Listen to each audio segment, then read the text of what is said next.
বাচ্চাকে কান্দাইতো, কান্না করে সে হাজিরা দিয়ে দিক, আল্লাহ আমি ঘুমন্ত না, আমি জাগ্রত।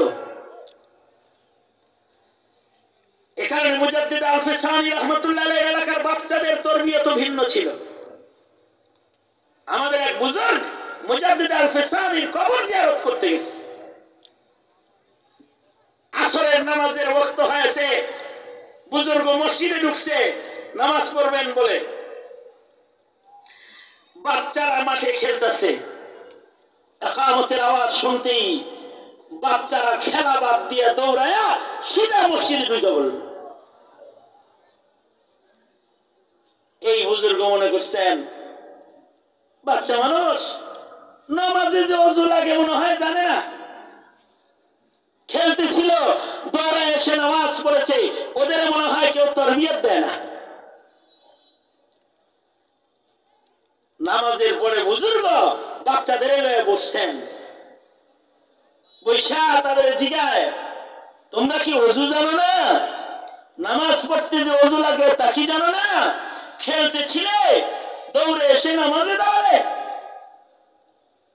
বাচ্চারা বলে আমরা ওযু জানি, ওযু করি, আমরা মুজাদ্দিদ আল-ফিসানির এলাকার সন্তান, আমরা শুধু নামাজের জন্য ওযু করি না, সব সময় ওযুর হালতে থাকি। আমরা খেলতেছিলাম কিন্তু বাওযু খেলতেছিলাম, আকামত হয়েছে তো ওযুর হালতে ছিলাম, মসজিদে ওইভাবে আসছে। তারবিয়াতুল আওলাদ, বাচ্চাদের তারবিয়ত। এখানে ফজরের সময় বাচ্চাকে জাগ্রত করে দাও, ঠান্ডা পানি দিয়া ওযু না করে বাচ্চাটারে উম্মতের নিয়ামতের তায়াম্মুম শিখায়া দাও। বাচ্চাকে বলো তুমি ঠান্ডা লেগে গেলে কষ্ট পাবে, আমার রব আমারে ওযু দিছে, তুমি বাচ্চা মানুষ তোমারে তায়াম্মুম দিছে। তায়াম্মুম এমনি করতে হয়, মুখ মুইসা নাও, হাত মুইসা নাও মাটি দিয়া। তায়াম্মুম করে তোমার পাশে দাঁড় করায় দাও। হে মা, তোমার বাচ্চাকে ফজরে জাগাও, নিজে জাগ্রত হও, ঘরওয়ালাদেরকে জাগাও, কারণ আসসালাতু খায়রুম মিনান নাওম। এই সময়ের ঘুমটা আল্লাহর কাছে অপছন্দ, কারণ এটা সরদার ওয়াক্ত। এই ওয়াক্তের সময় মহান আল্লাহ নবুয়ত বিতরণ করেছেন। আল্লাহ তাআলা ফজরের ওয়াক্তের ফজরের নামাজের কসম করে উম্মতকে ফজরের মূল্যায়ন করতে আদেশ করেছেন। দৃষ্টি আকর্ষণ করে বলে ওয়াল ফাজর ওয়াল লায়ালিন আশর।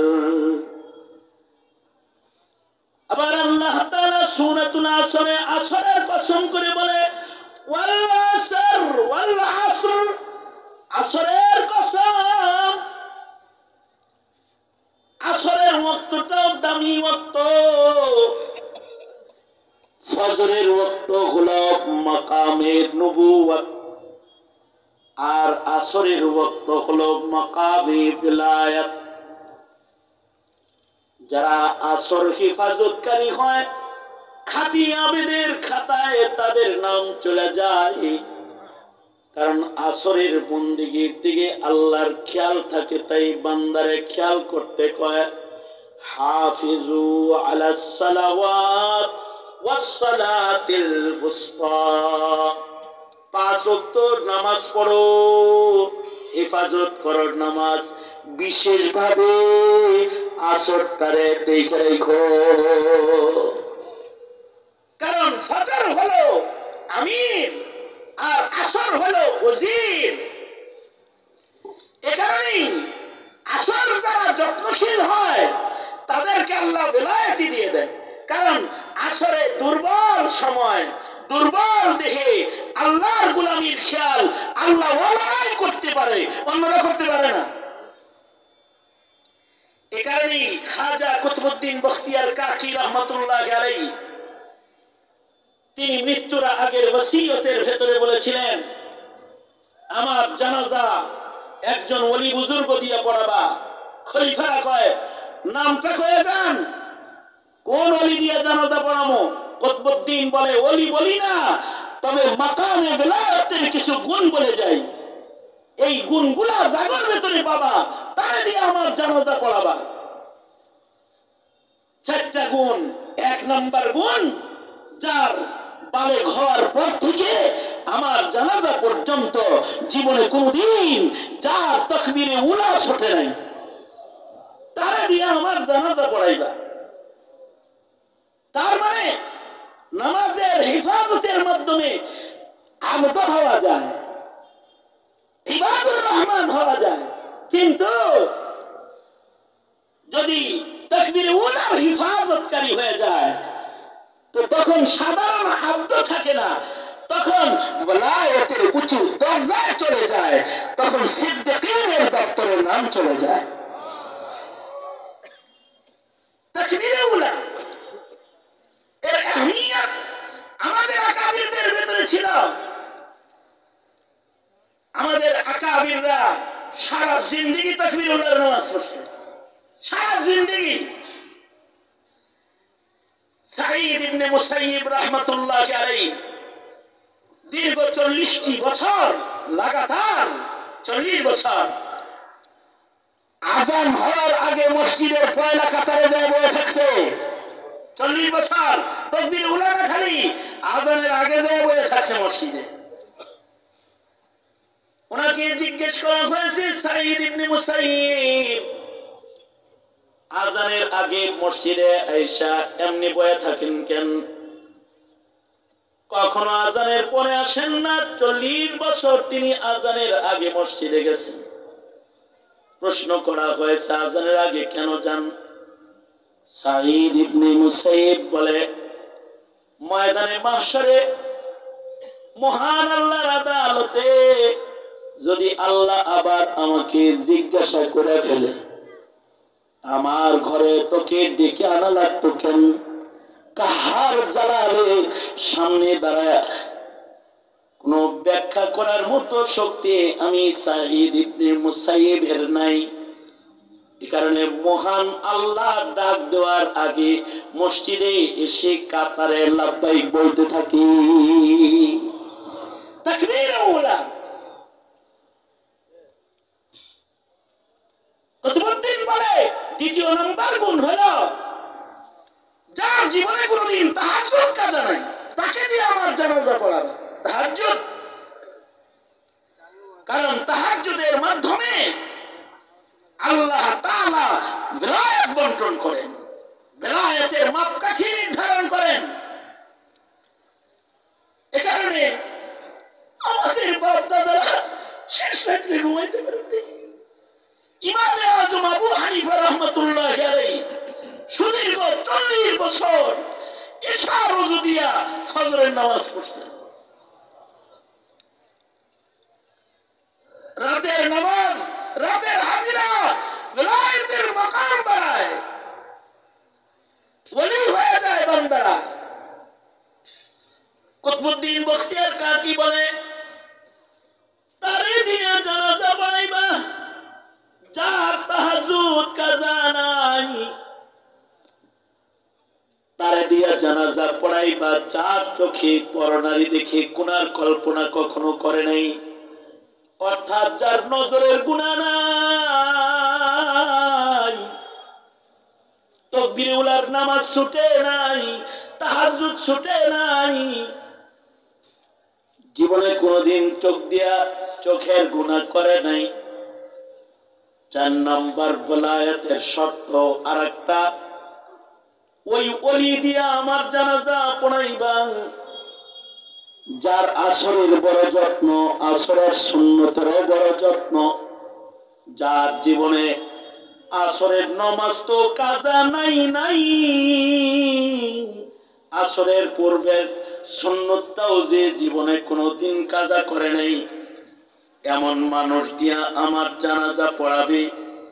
যদি এমন মানুষ না পাও, বিনা জানাজায় লাশ কবরে নামায়া দিবি। কুতুবউদ্দিনের জানাজা হাজির হয়ে গেল। এলান হলো, আসো কি 4 গুণের কেউ? সারখাম, সবার মাথা নিচা। কেউ মাথা উঁচা করে কথা বলার সাহস নাই। জানাজা পড়ানোর হিম্মত জমায়েতের কারণ নাই। কিন্তু লম্বা আরসা পরে একজন সামনে কদম বাড়ায় দিলেন। তাকায় দেখে দিল্লির বাদশাহ সুলতান শামসুদ্দিন আলতামাস জানাজা পড়ানোর জন্য সামনে আগায়। আর কুতুবউদ্দিনের কপালে চুমা দিয়ে কয়, নিজের ওলায়েতের সরদারি হয়ে জান্নাতে যাও, আর আরেকজনের সরদারি নষ্ট করো কেন? গোপন আমল ফাঁস করলাম তোমার জানাজা পড়াইতে। তার মানে হলো আসরটা হলো মিলায়াতের মাকাম বন্টনের ওয়াক্ত। আল্লাহ তাআলা আসরের কসম করে হায়াতে আসরের নামাজের মূল্যায়ন করতে কয়। আবার হতে পারে ওয়াল আসর, অর্থাৎ ইনসান তোমাদের হায়াত, তোমাদের সময়, তোমাদের হায়াত কাল আসর, ওয়াল আসর কাল আসর, তোমাদের হায়াত কিন্তু আসরের নামাজের মতন। আসর যেমন অবহেলা করলে কাজা হয়ে যায়, তোমাদের হায়াতে যদি অবহেলা করো তাহলে হঠাৎ দেখবা মালাকুল মউত সামনে খাড়া, সময় পাইবা না, ইমানদারি গঠন করার সময় তখন পাবা না। কারণ আদ-দুনিয়া মুদবিরাতুন ওয়াল আখিরাতু মুকবিলাতুন, দুনিয়া পেছনের দিকে যাইতাছে আর হায়াত পুঞ্জি শেষ হইয়া জীবন ডুবে যাওয়ার ঘন্টা তোমার আসরের মতো ধেয়ে আসতেছে। অবহেলা করবা আর আজরাইলের কাছে ধরা খেয়ে যাইবা। বান্দারা রে, ক্ষতিগ্রস্ত হায়াতের মালিক তোমরা হয়ো না। কারণ ওয়াল আসর, কালের কসম, হায়াতের কসম, তোমার হায়াত আসরের মতন হঠাৎ ডুইবা যাবে।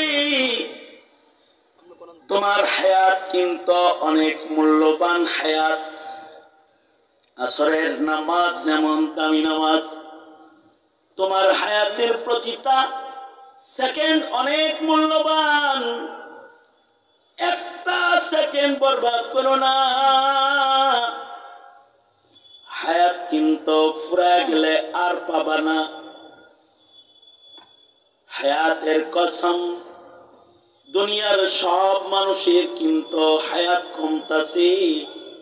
ইন্নাল ইনসানা লাফি খুসর,